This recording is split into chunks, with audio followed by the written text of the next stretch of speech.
ఆ చక్కని రాళ్లతోనూ దేవునికి అర్పించబడిన వస్తువులతోనూ శోభిల్లుచున్నది అని చెప్పుకుంటూ ఉన్నారు. ఇక్కడ యెరూషలేము దేవాలయము గురించి మనము వింటూ ఉన్నాం. యెరూషలేము అంటే రెండు పదముల కలయిక. ఏరు ప్లస్ షేలేము, షాలేము అనగా ఏరు అనగా ఇల్లు, షాలేము అనగా శాంతి, అనగా శాంతికి నిలయము యెరూషలేము.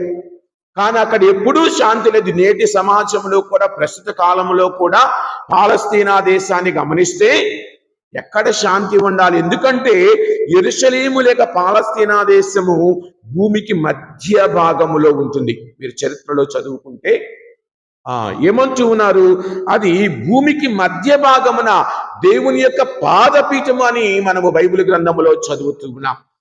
కావున ఆ యెరూషలేము నువ్వు గమనించినప్పుడు అది శాంతికి నిలయమైన గృహము. మరి అది భౌతిక యెరూషలేము. ఆధ్యాత్మిక యెరూషలేమైన దేవుని యొక్క నిలయము, శాంతికి సమాధానానికి నిలయం. ఆ నిలయమునకు నీవు నేను వెళ్ళాలి. అదే కదా